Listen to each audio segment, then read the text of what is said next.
Essa história está muito mal contada, Diego, porque é o seguinte, que o Hamas faz isso, isso aí é sabido desde o começo. O Hamas já fez isso mais de uma vez. E a gente tem falado aqui. É claro que o Hamas utiliza os civis para isso.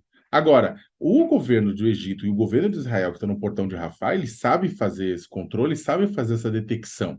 A coisa só que é muito esquisita é que eles estejam parando todo o processo simplesmente porque o Hamas está fazendo o que o Hamas sempre fez, né? É por isso que é o grande problema, é por isso que é a grande questão de tudo isso, né? Isso, na verdade, por que que é o esquisito de tudo isso? Porque é bastante, né, conveniente para Israel que isso tenha acontecido, que essa justificativa tenha sido dada e que esses nacionais dos outros países permaneçam lá dentro. Né? Eu acho, na verdade, esse é o grande problema de, nesse exato momento, você não ter, né, observadores internacionais, você não ter, inclusive o pessoal fala tanto, mas vamos desconfiar da quantidade de mortos em Gaza, né? E desconfiar das declarações de Israel. E desconfiar desse processo todo, né? Com relação à saída dos nacionais. Por que que a gente tem que acreditar no que Israel está falando, sendo que o Hamas está agindo como o Hamas sempre agiu? É uma forma vil, é uma forma bizarra, é uma forma de utilizar as pessoas como escudo? Sim, a gente sabe disso, sempre soube. Mas por que que está sendo, tipo, essa é a justificativa que está sendo dada para bloquear uma coisa que o governo de Israel e o governo do Egito conseguem, tipo, relativamente com um certo sucesso, tem conseguido remover e retirar? Ou você acha que não houve tentativa de passar terroristas do Hamas pelo portão de Rafah em caminho na caminho do Egito? O Egito também não quer isso, o Egito não quer, ele é inimigo do Hamas, inimigo da Jihad Islâmica, ele não quer isso. Só que é o seguinte, esse controle tem sido feito. Esse controle tem sido feito. Você vai falar o quê? Vai bloquear e falar não, não vai passar? Então, por isso que isso não faz, na minha avaliação, isso não faz muito sentido.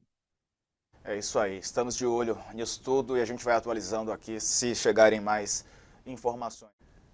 Eu acho que deve ser aprovada a reforma tributária. É claro que foi colocado vários penduricalhos, isenções aqui, ali, sabe? Ou seja, para tentar. O lobby correu solto nos últimos dias, né? Então, determinados setores beneficiados aqui, determinados setores beneficiados ali, mas mesmo assim, mesmo com todos os penduricalhos colocados na reforma, ainda assim, na minha avaliação, essa reforma que simplifica os impostos sobre consumo e simplifica o sistema de tributação sobre o consumo, ainda assim ela é um alívio em meio a o sistema maluco tributário brasileiro, né? O sistema tributário brasileiro é doido, né? E isso vai ajudar estados, vai ajudar municípios, vai ajudar a União, vai ajudar empresários, né? Ajuda todo mundo que simplifica esse processo, né? E inclusive ajuda para as pessoas entenderem melhor quanto custa, qual que é a carga tributária que incide nos produtos que estão consumindo, né? Agora, além disso, né, vamos lembrar só o seguinte, Diego, esta é a primeira etapa da reforma tributária.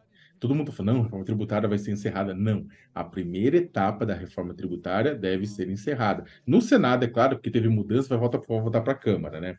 Mas quando a Câmara encerrar essas mudanças, tudo, votar, vai ter fim a primeira etapa. Tem aqui, é sobre o consumo, os impostos do consumo. Tem uma outra etapa que diz respeito dos impostos sobre a renda. Os impostos sobre a renda. E aí o que diz respeito ao quê? Tentar reduzir a desigualdade tributária no Brasil, a injustiça tributária no Brasil. Super ricos pagam menos impostos do que a classe média, por exemplo, né? Comparativamente, proporcionalmente à sua renda.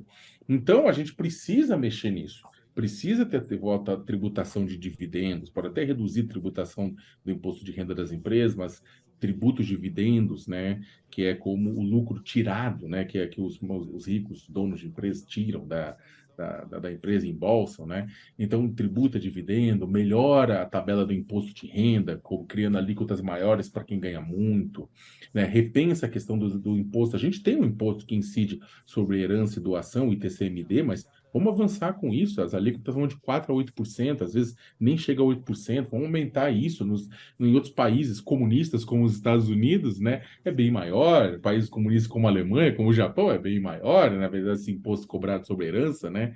Então, existem muitas coisas que podem ser feitas para tentar reduzir esse imenso abismo, né? Só que o Congresso Nacional não pode parar aqui. O governo Fernando Haddad prometeu que, terminada essa etapa, vai mandar um novo projeto que diz respeito à taxação, de mudança na taxação de renda. Torna-se muito difícil, porque, inclusive, o Congresso Nacional é composto por empresários, é composto por gente rica, é composto por representantes de gente rica. E isso, na verdade, dificulta bastante todos os processos internamente. Mas a gente tem esperança, até porque a reforma tributária, mexendo na renda e no consumo, na verdade, a principal reforma que o Brasil poderia ter. Mais importante do que a previdenciária, mais importante do que a trabalhista, mais importante do que qualquer outra, né? Só que se ela for aprovada só essa primeira parte e deixar de fora a galera que é rica de verdade, vamos ter parado no meio do caminho.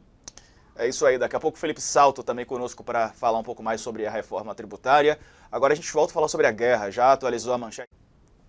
Juscelino, que não é ministro das comunicações, Diego, ele é ministro dos cavalos, né? O Juscelino não é especialista em comunicação, não sei se vocês sabem disso, né? Ele foi indicado pela União Brasil, e aí a União Brasil entrou na base do governo Lula, mas o Juscelino, o que ele é de verdade? É especialista em cavalo, ele ama cavalo.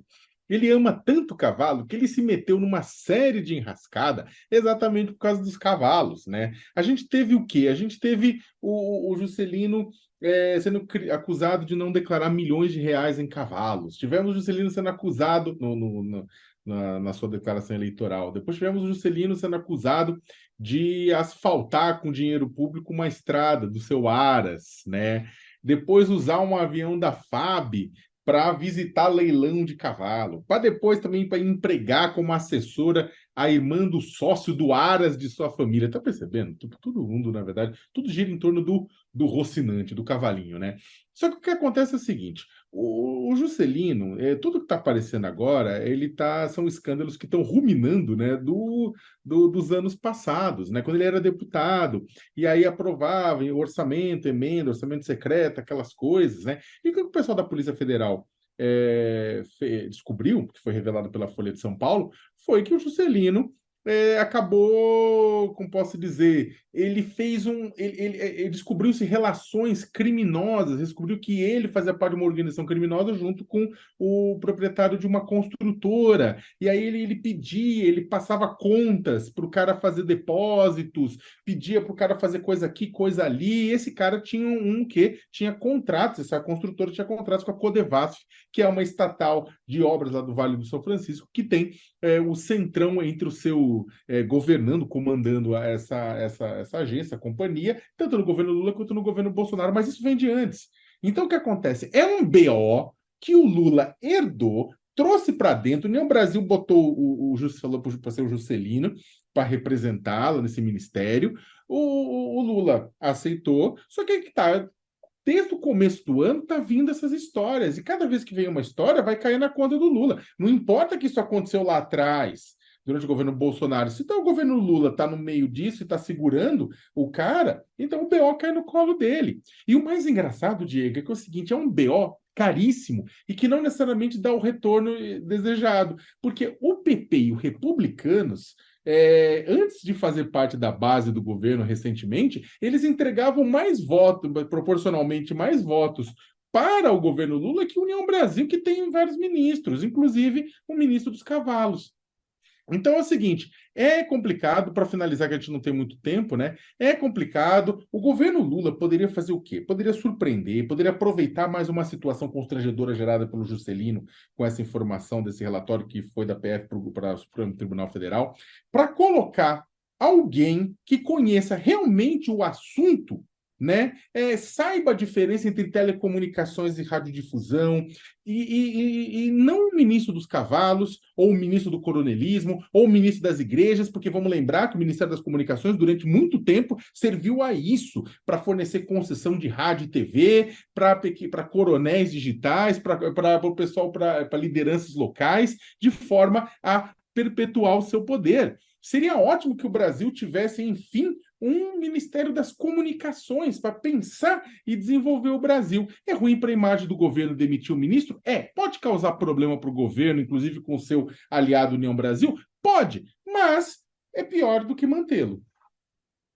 E o ex-presidente Bolsonaro postou agora há pouco no Twitter um vídeo, ele participando daquela reunião, porque os representantes de Israel convidaram 300 pessoas, deputados e senadores, para exibição na Câmara de Imagens do ataque do Hamas, né, no dia 7 de outubro. A lista não chegou a ser divulgada publicamente, mas a gente está vendo aí alguns integrantes e Jair Bolsonaro ali perto do representante israelense. Eles estavam mostrando como aconteceu o ataque do dia 7 de outubro, enfim, a atuação do Hamas. Eles têm tentado mostrar os ataques do Hamas, não sei se a palavra é essa, para justificar essa contra-ofensiva israelense, Sakamoto.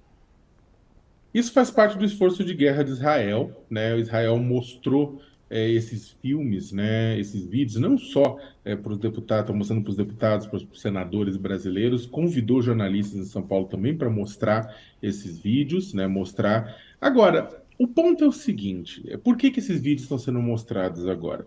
Porque é claro que Israel sofreu um ataque terrorista abominável, que matou 1.400 pessoas, que teve crianças dilaceradas e tudo isso mais. Isso é fato. Ninguém esquece. As pessoas racionais, pelo menos, as pessoas que têm os neurônios Lé com CRE funcionando bem, não esquecem isso, né? Sabem disso. Por outro lado, Israel, né, que era vítima, acabou também se transformando numa espécie de vilã, num ataque extremamente violento, numa resposta extremamente violenta em Gaza, né, que, segundo lideranças das Nações Unidas, né, desrespeitou as convenções de Genebra, ou seja, tornou-se crime de guerra, crimes contra a humanidade, ao fazer um cerco extremamente violento para evitar acesso à eletricidade, água, alimentos, energia elétrica, combustíveis a Gaza, mas também bombardeando o território. E aí tivemos mais de 10 mil palestinos mortos, sendo que 4, 5 mil deles eram crianças, que também começaram a divulgar fotos, né, dessas crianças e desses mortos dilacerados, também começou a correr. Por quê? Porque numa guerra, as imagens fazem parte do campo de batalha e imagens são mais fortes do que bombas. Né? Elas começaram a correr. E aí o que que acontece? É que você tinha Israel com uma solidariedade muito grande, porque tinha sido a vítima inicial deste capítulo da história, né, do conflito, que é um conflito de décadas, que tem vários responsáveis e tem culpas e tem todos esses processos. Só que o que aconteceu com as imagens das crianças morrendo, com as imagens das pessoas sendo dilaceradas pelas bombas israelenses? O jogo dessa parte simbólica muda. E aí aumentam protestos em todo o mundo, na Europa, nos Estados Unidos, na Ásia, no Brasil, na América do Sul, em geral na África, no Oriente Médio, contra, né, exatamente esse bombardeio e pedindo, exigindo que Israel abraça o cessar-fogo imediatamente, coisa que o Estado israelense não deve fazer no curto prazo. Então o que acontece é que só que esse peso começou a pegar, e começou a pegar muito forte, e começou a questionar Israel. E aí agora Israel vem nessa ação, né, para tentar vender, né, e mostrar, olha, aqui a justificativa. O problema é que isso é claramente, como eu falei, uma ação de guerra, faz parte de uma ação de guerra. E Bolsonaro está aproveitando isso, né? O Bolsonaro que sempre apoiou e é aliado do governo extremista de Benjamin Netanyahu, né? O Bolsonaro ele está aproveitando isso para surfar em cima.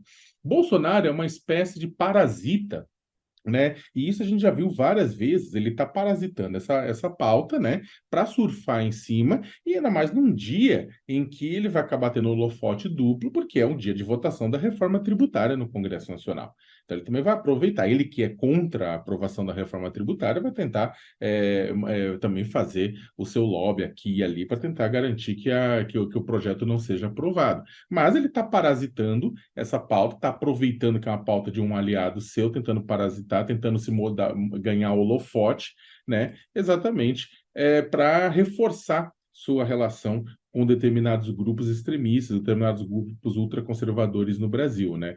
É isso, Diego. O que é triste, na verdade. É triste uma exibição. Seria triste se fosse também em Palestina, se é israelense, o que seja. Esses cineminhas regados a sangue são muito tristes. Né? Agora, é mais triste ainda que Jair Bolsonaro tente parasitar uma ação de guerra de Israel, exatamente para surfar em popularidade com determinados grupos. Né? Mas também isso não impressiona, isso não é triste, mas também não é novidade, né? Não, não surpreende, infelizmente.